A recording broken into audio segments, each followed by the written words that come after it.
Hello everyone, and welcome to another episode of What Next.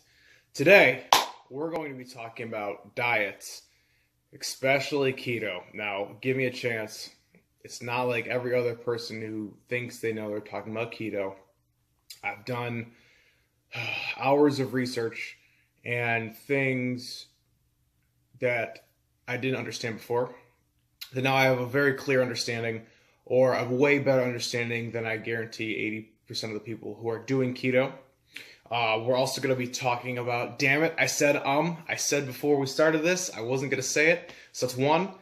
We're going to keep it to a minimum under 3 this time. So we're also going to be talking about diet variation. I am doing a 5-1-1 diet. We'll get into that in a little bit. And also we are going to talk about something that I think no matter if you're doing a ketogenic diet, a paleo diet, a carnivore diet, which I don't recommend, a vegetarian diet, vegan diet, plant-based diet, there's one thing that all of these diets you can incorporate and I think will help you out tremendously. We'll talk about that at the end, so stay tuned to that. So let's get right into it and talk about ketogenic diets. Now, I know everyone and their mother is talking about them.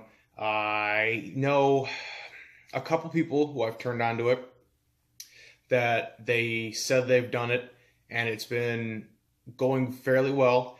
I always preface it by saying you really need to get blood work done. I fortunately was able to get some blood work done because of a job I was doing. So they did a full panel, lipids, everything, blood pressure. They even did a gut bacteria test, which, let me tell you, if you've ever had to do one of those, they're gross. But I digress. So I did get my blood levels checked, and they were in fact healthier than I have ever been. I used to have high cholesterol when I was really young because my parents would let me eat shit, mozzarella sticks every day, whatever I want. So I definitely corrected that at a later age. And with this diet, it actually works for me. The next thing I actually want to do is get a genetic test done. I know a couple websites that are kind of fairly expensive. I might link a couple of them down below if anyone else is interested in genetic testing. That would be the next step in my journey of diet and health, to see genetically what I can process, because my background's being black and Italian. They definitely give me variants of things I can eat, and they might even clash, but I actually think I can eat, a fairly amount of good foods. Dairy doesn't do anything to me, as a lot of black people are lactose intolerant, but actually 60% of the population are lactose intolerant to some degree, just like everyone has a gluten sensitivity. Now, not everyone has celiac disease, but the human body is not meant to break down gluten. So in fact, everyone is a little gluten insensitive, but it's a whole different issue. Genetic testing will give you an exact picture of what you can and what you shouldn't really eat. So on to that. Keto. I'd say there's good ways to do any diet, and there's bad ways to do any diet. So how I used to do my ketogenic diet at work, I used to have something called the Neil meal, and every cook knew what it was. It was 2 burger patties with 4 slices of cheese with some avocado on top. And let me tell you, it was delicious. That was really what I was doing. I was doing the eggs, bacon, avocado, and burgers, basically. I could see, there it is right there. Yeah, that is a Neil meal. Let me tell you, it's delicious. But that's how I used to do keto, and that's how I think a lot of people do ketogenic diets. They just see pictures on Instagram or hear people's diets that say, I eat a pound of bacon every day, or I eat 10 eggs, or I eat blocks of cheese with meat. Now, don't get me wrong, I still eat that.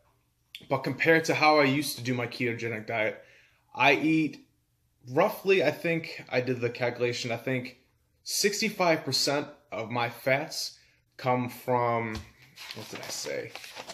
They come from MCT oils, fish oils, avocados, nuts, olive oil, Kerrygold butter, and other varieties. So I really mix everything up and my fat content and how I consume it, because it's also very important. You want to make sure you're getting no trans fats. The only trans fats I consume are from animal products. Now, these trans fats are naturally occurring in animals, and they're not a man-made trans fat, so it's not really genetically the same, but it is still trans fat, and you want to definitely limit those at whatever outlet you can. Another thing that I do now, I do a lot of shakes. MCT oil, like I said, fish oils, flax oil. I incorporate some acacia, some spirulina, and other things now that I know that I am lacking because I don't have a lot of greens and other veggies in my diet. A couple of things that I am taking now are potassium supplements. I should warn you, be careful with taking potassium or dealing with any kind of electrolyte imbalance, because you could really, for lack of better terms, fuck your body up. Yesterday, I did, I think, about 4 hours of research looking up potassium, choline, glutamine, and I forget the fourth right now, but I did about 4 hours of looking up stuff. I don't think I even have all those notes in here, but I was reading medical journals, you have it, you name it, and all these people that just say, and I actually am going to get to another topic, people that just say things without any knowledge, that just spout off because they heard it from someone else talking about it, and they heard their friends talk about it, and that's how their knowledge is based. That happens a lot. And the reason why I'm bringing this up is because of a Instagram post that I posted. I should not have used the word cure when it comes to broccoli sprouts and cancer. Now, you shouldn't use the word cure in a lot of things, but one thing that broccoli sprouts have proven, they prevent growth of cancer. A lot of research will show you a 30 to 40% decrease in cancer due to the increase of cruciferous vegetables. I like to add broccoli sprouts because sulforaphane, which is one of the main components, broccoli sprouts are the highest component of sulforaphane that we know of. So that's why I like to incorporate it in these shakes. But I should not have used the word cure. I should have just used prevent. But if you do prevent something, along with other aspects of your daily life and your diet and your lifestyle, that's how you can cure a lot of these ailments that people have. Now, some of them are definitely genetic. Some of them are definitely brought on by what you put in your body and how you live your life. So when I used the word cure, I didn't mean if someone has stage 4 cancer, eat a couple broccoli sprouts and it's going to cure them. No, I did not mean that by any means. And only 2 douchebags took it that way. And that's really not what I meant at all. I wasn't doing it for likes. But I wanted to grab your attention. Because if you control something at the start, before it even happens, I think that would be curing something. If you take a gun out of somebody's hand, well, how can they shoot anybody? There you go. Well, that's a whole different topic, and I don't even want to touch that, so we're going to skip right over it. But, like I said yesterday, here is a couple of the pages of research that I was doing yesterday. This was on, I can actually read what these were. This was potassium. The other one was taurine. That was the one I forgot. Glutamine and choline. I found a lot of interesting research that only 2% of the population gets an adequate amount of potassium in their diet. Now, not even just on a ketogenic diet, that a lot of potassium-rich foods, such as spinach, bananas, avocados, which I do eat, which have 975 milligrams of potassium in there, so that's why I definitely eat one of those every day. Even though they have 17 grams of carbs, they have high fat content of 29 grams, and other things that I definitely need in my body and that are essential for me to get on this diet. If I can't find articles or other research that I hear from other scientists, doctors talking about this, I don't like to talk about it. But if these other high mental thinking doctors, medical researchers are talking about this, and I can find articles, well, I'm going to start writing them down. I understand why different processes work. So I'm not just spouting off, oh, I heard from Jerry that eating keto will make me lose weight. Well, one, understand why it's going to make you lose weight. Two, understand what's actually happening in your body when you go through ketosis and other factors that people don't even think of or understand what's going on. So what I would like to say, definitely a ketogenic diet in itself isn't necessarily good to be in all the time. Ketogenic diets tend to lack a lot of, like I said, those amino acids that I get that I'm now supplementing with, and a lot of the green cruciferous vegetables that you don't get, which your body definitely does need. I think that people, and doing the research that I've done and how I do my diet, like I said, I get 60% of my fats from non-meat animal sources. And that is very different from how I first started doing keto. So there's definitely a difference between starting out doing keto, just the eggs, bacon, and what have you, to a more multitude of foods, getting other elements that your body needs and thriving off of those. And it's also pretty delicious too. It's not just eating meat and cheese, which, trust me, I love those meals. But it's a lot better I think it's a lot better for myself personally, knowing that I'm not just eating meat-based products. I'm also eating a lot of organic, a lot of less man-made touched foods that I know a lot of these blue zones, if you have ever heard the term blue zone, are people who live longer in life. Blue zones are, I actually wrote this down. Blue zones are places in Greece, Okinawa, Japan, and a bunch of other places where people do they farm all of their foods, no pesticides. They're mainly based of 95% vegetables. Now, too, it could also be genetics playing a part. Like I said, I wanted to get genetic testing done, but I guarantee it's a lot of non-man-made touched foods. I don't really guarantee because I don't like to make guarantees or anything that I know, but I'd have a good assumption that it's the less processed foods. They don't eat processed foods. They don't eat sugar.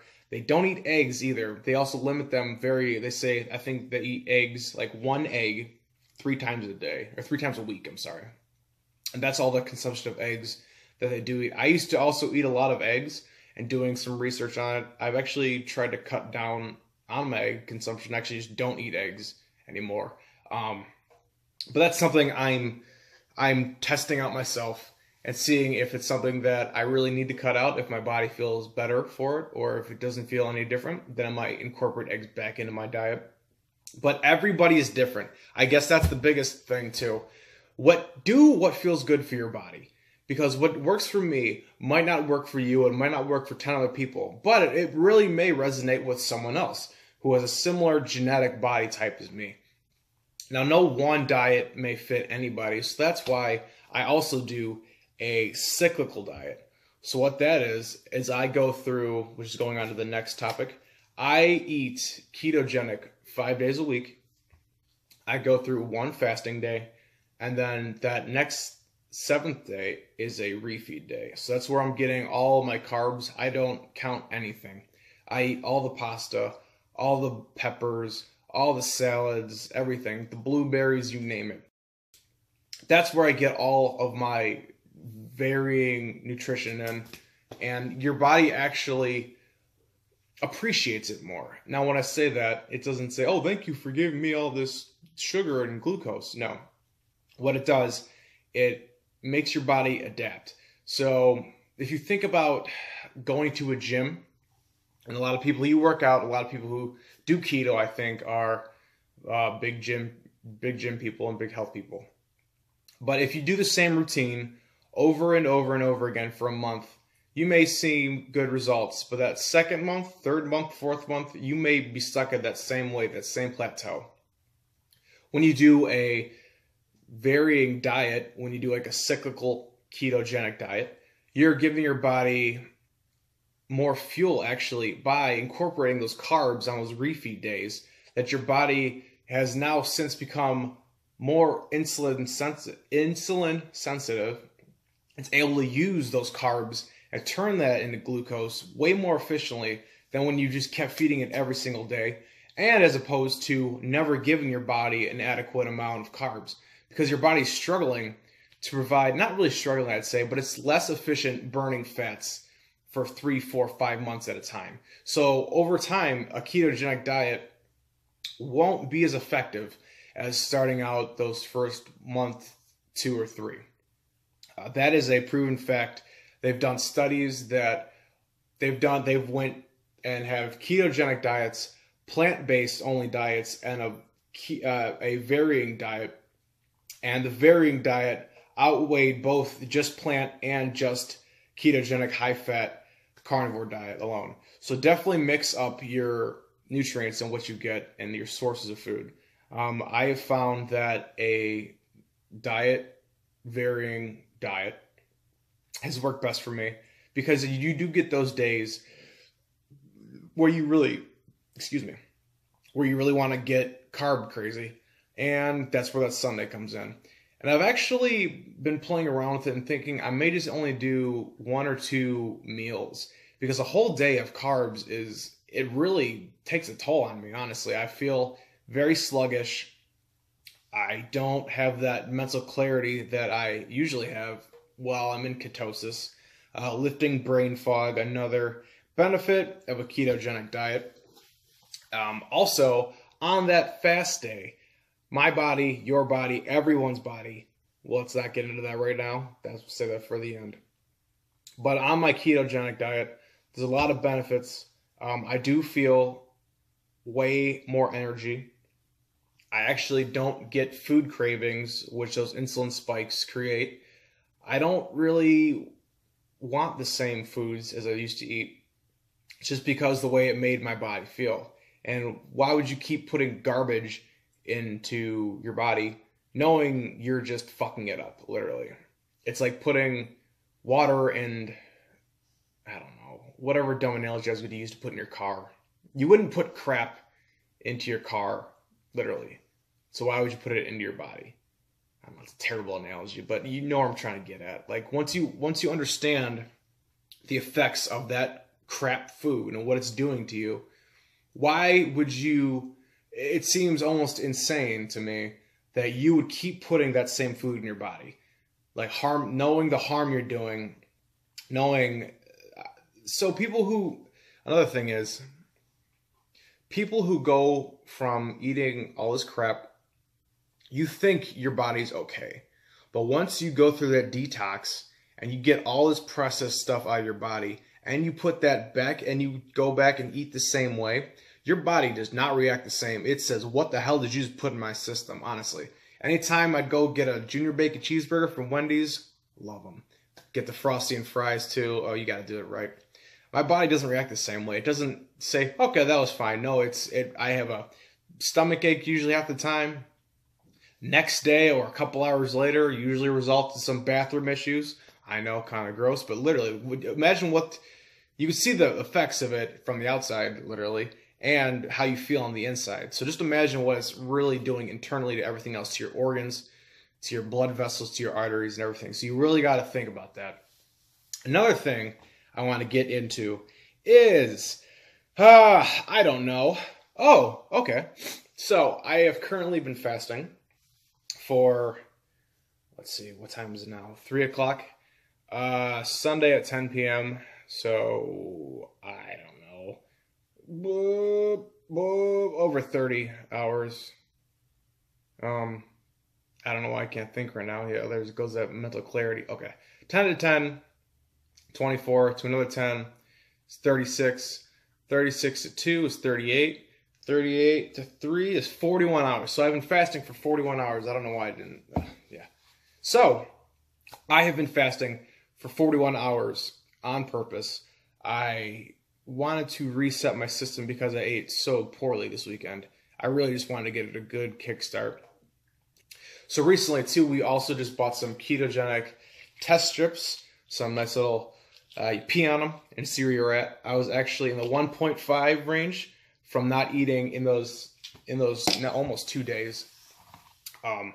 But you don't need to buy these exogenous ketones, which is beta-hydroxybutyrate, which when you eat a crap meal, it keeps your body in ketosis. I think you're just wasting your money, and you're kind of just cheating yourself because you're still eating that crap food. So, one, don't waste the money on the food and the exogenous ketones. Just eat clean. I know it's harder said than done, but trust me, I think it's a lot more beneficial. I'm not sure the research on exogenous ketones, but I'm sure it's not that terrible for you if people are able to sell them. But I always like to try and do things more the natural way, more the healthy way, and see my results from there. So, like I said, I can get into ketosis pretty quickly. I fasted for almost 2 days, and I'm pretty much in ketosis. I'm going to start eating today, I think, because I don't really want to, I don't know, I just don't not want to eat. So I'm getting a little bit, I'm not really hungry at all either, but I know I need to start putting some nutrients, some fuel back in my body. I also did a workout yesterday and burned almost 800 calories, and that was on accident. I didn't really want to because you don't really need to work out the same way you do on your fast days because your body is just using up all of that, all your glycogen storages, and it still needs those for functions that you need your body to do. So, anyways, so when you do fast, your body goes through autophagy, which is when your body breaks down all your overactive white blood cells and muscle tissue, bad muscle tissue, and it tries to break those down into the aminos that your body needs. So autophagy clears away all this bad crap. That's actually why I started fasting, is because of my autoimmune disease. I have psoriasis. I have it terribly bad. Well, I don't have it anymore, see, but I did some research on what fasting will do for your autoimmune diseases, for your gut, for your liver, everything.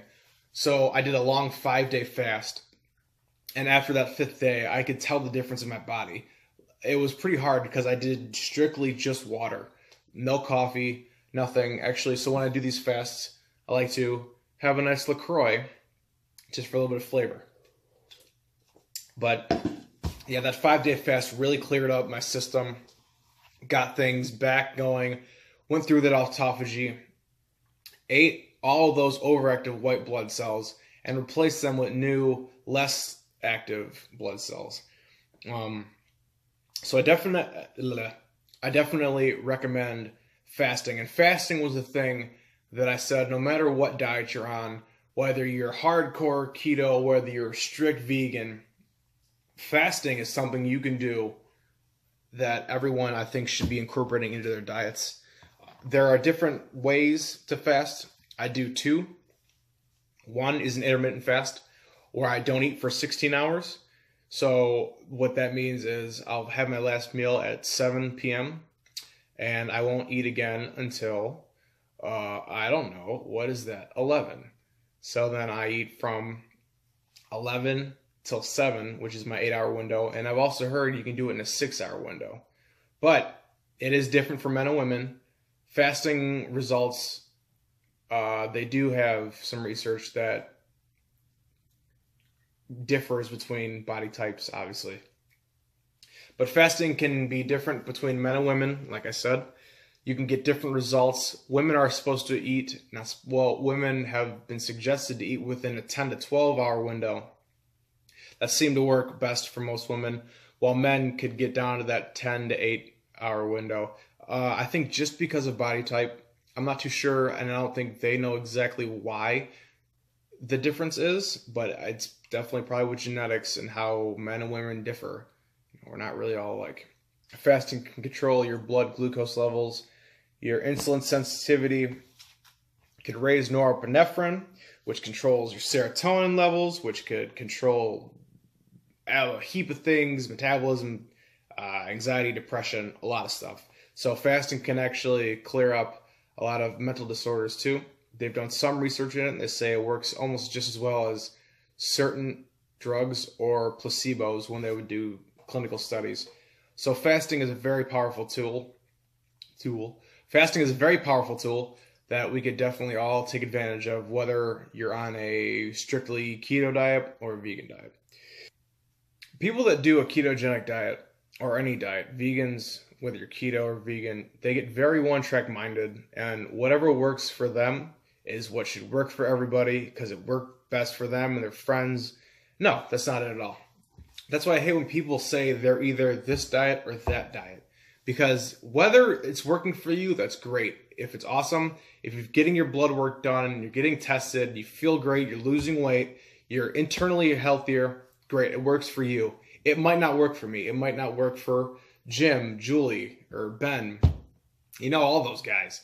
But seriously, every diet varies person to person. That's why I like to say I want to do genetic testing. And that's how you know specifically what diet should work best for you, because some people shouldn't eat a lot of green beans or lettuce or green vegetables. Some people can't process fats the same way as other people with different genetics. So that's why you should always get tested if you want to know for sure. So to kind of wrap everything up, I want to touch on 5 things I think that regardless of what diet you do are beneficial to everybody.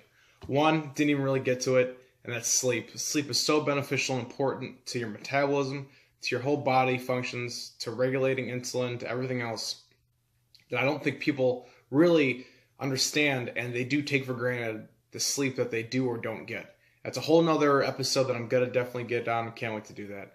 2, refined sugars and carbs. Get them out of your diet. We know what it does to you. We don't need dumb articles and stupid documentaries like What the Health telling you sugar is not bad. Okay. 3, your fitness level, how you take care of your body, whether you drink, smoke, how you affect your body in those senses are going to affect your diets too. So if you're just smoking and drinking every day and not exercising, it really isn't going to matter what diets you do. 4, fasting. Fasting is something that everyone can incorporate in their daily life. Calorie restriction definitely has shown in animals and other things, monkeys included, to prolong longevity in life. That's a whole different topic. Didn't get into it. I wish I would have touched on it a little bit more, but that could be for another episode or a question you have down below in the comments. 5, just get healthy. If one diet's working for you, don't badger somebody else and try to get them to convert or get them to change or tell them why their diet's dumb or tell them why it's not going to work or why it's unhealthy. If that works for you and you're healthy, great. If keto works for you and you're healthy, great. Eat all the greens, eat all the meat, I don't care. As long as it's working for you, it's working for everybody. Sounds good?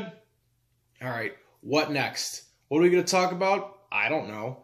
Leave a comment below. Say what you'd like to hear, what you liked about it. I don't think I said like or as much nearly in this one. So, positives. And let's hear some of your stories. Some of your keto stories, some of your vegan stories, vegetarian stories, paleo stories, carnivore stories. Throw them down in the comments below. I want to hear them all. Success, failures, what you did, what you don't do now, how you've changed your diets, and if you've done anything differently from the start to the beginning. That's about it. I'm about to break my fast. Probably with some organic sauerkraut and bone broth just to get my gut microbiome going again. Until then, what next? Oh, go pee on something.